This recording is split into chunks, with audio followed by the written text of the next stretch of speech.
আসসালামু আলাইকুম এভরিওয়ান, আশা করছি সকলে ভালো আছেন। আমাদের আজকের রেসিপি গোলাপ জামুন মিষ্টি। আশা করছি আপনাদের সকলের কাছে ভালো লাগবে এবং সহজও লাগবে। আর এই গোলাপ জামুন মিষ্টিটা তৈরি করা কিন্তু খুবই সহজ। পারফেক্ট একটা মিষ্টি তৈরি করে দেখাবো। দোকানের থেকেও কিন্তু অনেক বেশি মজার হয়েছিল এই গোলাপ জামুন মিষ্টিটা। আপনারা যে কেউ দেখলেই কিন্তু পেরে যাবেন, একবার দেখলেই পারবেন। আশা করছি আপনাদের সকলের কাছে ভালো লাগবে। ভালো লাগলে অবশ্যই আমাকে একটু সাপোর্ট করে যাবেন। তো কথা না বাড়িয়ে চলুন দেখে আসি কিভাবে আমি পারফেক্ট গোলাপ জামুন মিষ্টি তৈরি করব। দোকানের থেকেও কিন্তু বেশি মজার। তো গোলাপ জামুন মিষ্টি তৈরি করার জন্য আমি একটা পাত্র নিয়ে নিয়েছি। পাত্রের উপর আমি একটা চালনি নিয়ে নিলাম আর দিয়ে দিচ্ছি এখানে হাফ কাপ গুঁড়া দুধ। তারপরে দিয়ে দিব হলো 4 টেবিল চামচ ময়দা। মেজারমেন্ট যে কাপগুলো আছে সেইগুলো মেপেই কিন্তু আমি এখানে ব্যবহার করছি সব কিছু। আপনারা অবশ্যই মেজারমেন্টগুলো ঠিক রাখবেন। তো তারপর আমি এখানে দিয়ে দিব 4 টেবিল চামচ ময়দা দেওয়ার পর আমি এখানে দিয়ে দিব হাফ চামচ বেকিং পাউডার। হাফ কাপ গুঁড়া দুধের জন্য হাফ চামচ বেকিং পাউডারই কিন্তু যথেষ্ট। এখন এই শুকনো উপকরণগুলো আমি খুব সুন্দর করে টেলে নিব। আমাদের শুকনো উপকরণগুলো যখন টালা হয়ে গেছে তখন আমি এক সাইডে সরিয়ে রেখে আমি এখানে নিয়ে নিব একটা ডিম আমি একটা ভেঙে নিয়েছি। আর একটু সাদা সাদা দেখা যাচ্ছে উপর থেকে, দেখতে পাচ্ছেন। এখানে হলো যে গুঁড়া দুধ ময়দা আমি যে টেলে নিয়েছি সেই পাশ দিয়ে আর কি পড়েছে উড়ে উড়ে। যাই হোক, তারপর আমি একটু ফেটিয়ে নিব। একটু ফেটিয়ে নেওয়ার পর আমি এখানে দিয়ে দিব 1 চামচ চিনি। তারপরে দিয়ে দিব 1 চামচ পানি। একটা ডিমের জন্য 1 চামচ পানি কিন্তু যথেষ্ট, আর 1 চামচ চিনি কিন্তু যথেষ্ট। তারপর আমি এখানে দিয়ে দিব 1 চামচ রান্না করা সয়াবিন তেল। এখন এই সমস্ত খুব সুন্দর করে ফেটিয়ে নিব। একটা কাঁটা চামচ দিয়ে খুব সুন্দর করে আপনারা ফেটিয়ে নেবেন যতক্ষণ না পর্যন্ত চিনিটা গলে যাচ্ছে, ঠিক ততক্ষণ পর্যন্ত আপনারা স্টেপ বাই স্টেপ ফলো করবেন। তাহলে দেখবেন যে আপনাদের মিষ্টিগুলো কিন্তু একদম পারফেক্টভাবে তৈরি হয়ে গেছে। তো আমাদের ইতিমধ্যে দেখতে পাচ্ছেন ডিমটা কিন্তু খুব সুন্দরভাবে ফেটিয়ে নিয়েছি, চিনিটা অলরেডি গলে গেছে। এখন এক সাইডে সরিয়ে রেখে তারপর শুকনো উপকরণের মধ্যে আমি এখানে দিয়ে দিব 1 চামচ ঘি। আপনারা অবশ্যই ঘিটা দেওয়ার চেষ্টা করবেন। তেলটা দিলেও কিন্তু হবে, তবে মিষ্টি থেকে খুব সুন্দর একটা ঘ্রাণ বের হবে না। তো অবশ্যই ঘিটা ব্যবহার করার চেষ্টা করবেন। এখন শুকনো উপকরণের মধ্যে ঘিটা দিয়ে খুব সুন্দর করে নেড়েচেড়ে মিশিয়ে নিতে হবে। অবশ্যই একটু ঘষে ঘষে মেশাবেন। ঘষে ঘষে মেশানোর পর দেখবেন যে একটু মুঠ হচ্ছে কিন্তু ভেঙেও যাচ্ছে। এরকম যখন দেখবেন যে একটু মুঠ হচ্ছে তখন বুঝতে হবে যে আমাদের শুকনো উপকরণগুলো ঘির সঙ্গে মাখানো পারফেক্ট হয়েছে। আমাদের ঘির সঙ্গে যখন শুকনো উপকরণগুলো মাখা হয়ে যাবে তখন আমি দিয়ে দিব আগে থেকে যে ডিমটা আমি ফেটিয়ে রেখেছিলাম সেইটা আমি এখানে দিয়ে দিব। আমি এই ডিমটা 3 বারে দিব।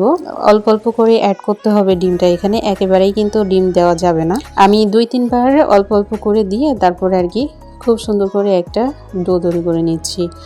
আর 2 বার দেওয়ার পর আমি 3 বার আমি দিয়ে দিলাম। 3 বার দেওয়ার পর দেখা যাচ্ছে যে আমাদের ডিমের মিশ্রণটা আরও থেকে গেছে। তো সেক্ষেত্রে আপনাদের ডিম কতটুকু লাগবে না লাগবে সেটা আমি বলতে পারবো না। তো অবশ্যই অল্প অল্প করে অ্যাড করে তারপরে আপনারা দেখবেন যে আপনাদের ডিম কতটুকু প্রয়োজন হয়। তো দেখতেই পাচ্ছেন আমি খুব সুন্দর করে একটা ডো তৈরি করে নিয়েছি আর হাতে লেগে যাচ্ছে। এরকমভাবেই কিন্তু আপনাদেরকে খুব সুন্দর করে ডিমে দিয়ে খুব সুন্দর করে মিষ্টির ডোটাকে রেডি করে নিতে হবে। তো আমাদের মিষ্টির ডোটা অলরেডি রেডি হয়ে গেছে। এখন আমি এখানে ঢাকা দিয়ে ঢেকে দিব মাত্র 5 মিনিট। 5 মিনিট ঢাকা দিয়ে আমি একটু হাতটা ক্লিন করে এসে তারপর আমি আপনাদেরকে মিষ্টি তৈরি করে দেখাবো। তো 5 মিনিট পর চলে এসেছি। আমাদের 5 মিনিটের মধ্যেই কিন্তু মিষ্টির ডোটা কিন্তু একদম সেট হয়ে গেছে। দেখতে পাচ্ছেন হাতে আর লেগে যাচ্ছে না। আর তারপরে যদি আপনাদের হাতে লেগে যায় তাহলে 2 হাতে একটু ঘি মাখিয়ে তারপরে আপনারা মিষ্টিগুলো তৈরি করে নিতে পারেন। তো আমি একটা চামচের সাহায্যে একটু মেপে ডো নিচ্ছি যাতে সমস্ত গোলাপ জামুন মিষ্টিগুলো দেখতে একই সাইজের হয়, তার জন্য। তো মিষ্টির একটু ডো নিয়ে আমি 2 হাতের তালু দিয়ে তারপর গোল গোল করে শেপ করে নিচ্ছি। আশা করি আপনারা বুঝতেই পারছেন আমি কি করছি। আর গোল শেপ তো সবাই দিতে পারেন, আশা করি বুঝে গেছেন। তো একে একে আমি সমস্ত গোলাপ জামুন মিষ্টিগুলো তৈরি করে নিয়েছি। দেখতেই পাচ্ছেন মাশাআল্লাহ অনেক সুন্দর হয়েছে। আমাদের গোলাপ জামুন মিষ্টিগুলো যখন তৈরি করা হয়ে গেছে তখন চলে এসেছি চুলায় একটা পাত্র বসিয়ে দিয়ে তার মধ্যে দিয়ে দিব হাফ কাপ চিনি। হাফ কাপ চিনি দেওয়ার পর এখানে দিয়ে দিব 1 কাপ পানি। 1 কাপ পানি দেওয়ার পর আমি এখানে দিয়ে দিব 3টি এলাচ আমি একটু ছাড়িয়ে তারপরে দিয়েছি যাতে ফ্লেভারটা বের হয় তার জন্য। তারপর আমি জালটা ধরিয়ে দিয়ে নেড়ে চেড়ে নিব। নেড়ে চেড়ে নিতে নিতে মনে হচ্ছিল যে পানিটা মনে হয় কম হয়ে গেছে, এই জন্য আমি আরও হাফ কাপ পানি এখানে অ্যাড করে দিলাম। আরও হাফ কাপ পানি অ্যাড করে দিয়ে জাস্ট একটা বলক তুলে নিতে হবে, খুব বেশি জাল করা যাবে না। একটা বলক যখন চলে এসেছে তখন আমি নামিয়ে নিলাম। এখন চুলায় একটা কড়াই বসিয়ে দিয়ে তার মধ্যে দিয়ে দিতে হবে হলো পরিমাণ মতো রান্নার সয়াবিন তেল। তেলটা এমনভাবে দিতে হবে যাতে সমস্ত মিষ্টিগুলো তেলের নিচে থাকে, এইভাবে কিন্তু তেলটা দিতে হবে। আর তেলটা দেওয়ার সঙ্গে সঙ্গেই কিন্তু আমাদের মিষ্টিগুলো ছেড়ে দিতে হবে, তেলটা কিন্তু গরম করা যাবে না। তো আপনারা দেখতেই পাচ্ছেন যে আমি তেলটা কিন্তু গরম করিনি। তেলটা দেওয়ার পরপরই কিন্তু আমি মিষ্টিগুলো দিয়ে দিছি। আর মিষ্টির বলগুলো তেলের মধ্যে দেওয়ার আগে আবারও খুব সুন্দর করে 2 হাতে তালু দিয়ে একটু গোল শেপ করে তারপরে আপনাদেরকে তেলের মধ্যে দিয়ে দিতে হবে, তা না হলে কিন্তু মিষ্টিগুলো একটু আঁকাবাঁকা হতে পারে। সেক্ষেত্রে তেলের মধ্যে দেওয়ার আগে অবশ্যই আপনারা আবারও একটু গোল শেপ করে নেবেন 2 হাত দিয়ে, ঠিক আছে? তো দেখতে পাচ্ছেন আমি মিষ্টির বলগুলো দিয়ে দিয়েছি। আর আপনাদের মিষ্টির ডোটা যদি খুব সুন্দরভাবে মাখা হয় তাহলে কিন্তু মিষ্টিগুলো দেখবেন যে তেলের মধ্যে একা একাই কিন্তু ভেসে উঠছে, নিজে থেকে কিন্তু এপিট ওপিট উল্টিয়ে পাল্টিয়ে মিষ্টিগুলো ভাজা শুরু হচ্ছে। আশা করি দেখেই বুঝতে পারছেন। আর চুলার আঁচটা কিন্তু একদম লোতে করে রাখতে হবে, লোতে করে রাখতে হবে, মিডিয়ামও করা যাবে না, একদম হাই ফ্লেমও করা যাবে না, লোতে রেখে তারপর আপনাদের মিষ্টিগুলোকে ভেজে নিতে হবে। তাতে আপনাদের একটু সময় নিয়ে কাজটা করতে হবে। আমি প্রায় 10 থেকে 15 মিনিট পর্যন্ত আমি মিষ্টিগুলোকে কিন্তু ভেজে নিয়েছি। আর দেখতে পাচ্ছেন কেমন কালার হবে, এরকম কালার করেই কিন্তু নামিয়ে নিতে হবে।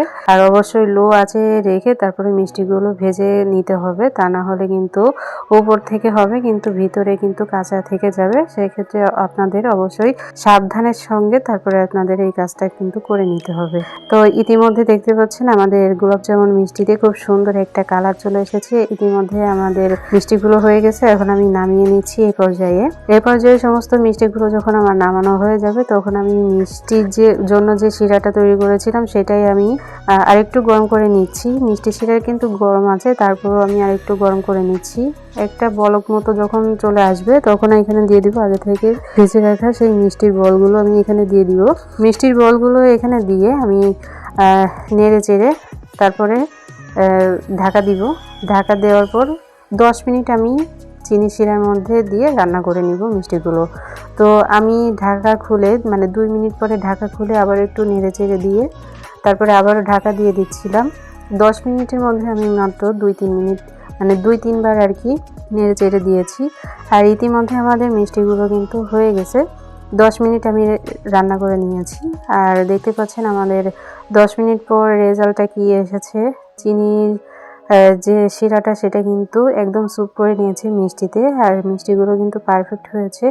এখন মিষ্টিগুলোকে একদম ঠান্ডা করে নিতে হবে। আমি সারা রাত রেখেছিলাম। আপনাদের যদি মনে হয় যে আপনারা 2 ঘন্টা 3 ঘন্টা অর্থাৎ একদম ঠান্ডা হয়ে গেলেই কিন্তু খেতে পারবেন, সারা রাতের রাখার কোনো প্রয়োজন নেই। আমি যেহেতু ভিডিও বানাচ্ছিলাম আপনাদের জন্য, এই জন্য আমি রাতে তৈরি করেছিলাম।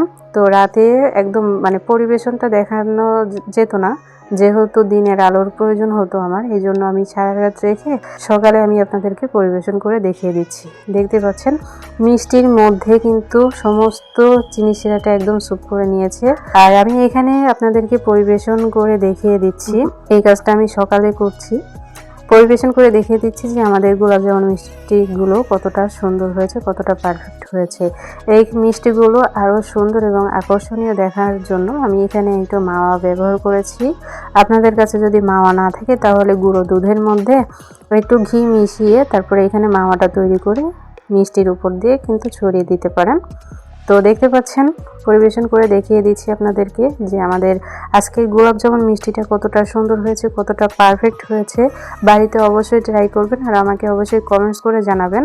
আর আমি আপনাদেরকে মিষ্টি দেখিয়েও দিচ্ছি যে মিষ্টির ভিতরে কতটা সফট হয়েছে আর কতটা রস ঢুকেছে মিষ্টির ভিতরে। আমি আপনাদেরকে বোঝার সুবিধার্থে একটা মিষ্টি কেটেও শেয়ার করে দেখাচ্ছি যে আমাদের আজকের গোলাপ জামুন মিষ্টিটা কতটা পারফেক্ট হয়েছে। হাফ কাপ গুঁড়া দুধে আমার প্রায় আধা কেজি মতো মিষ্টি হয়েছে। আপনারা চাইলে 1 কাপ দিয়েও কিন্তু করে নিতে পারেন। তো আমার হাফ কাপ গুঁড়া দুধে 13টা মিষ্টি হয়েছে। যদি আপনারা 1 কাপ গুঁড়া দুধ দিয়ে মিষ্টি তৈরি করতে চান তাহলে কিন্তু 26টা অলরেডি ক্রস হয়ে যাবে মিষ্টি গুলো। আশা করি বুঝতেই পাচ্ছেন। ফাইনালি আমাদের আজকের রেসিপি এতটুকুই। দোকানে থেকেও অনেক বেশি মজার হয়েছিল। অবশ্যই বাড়িতে ট্রাই করে জানাবেন। আমাদের পরবর্তী ভিডিও দেখার আমন্ত্রণ জানিয়ে আজ এখানে বিদায় নিচ্ছি। আল্লাহ হাফেজ।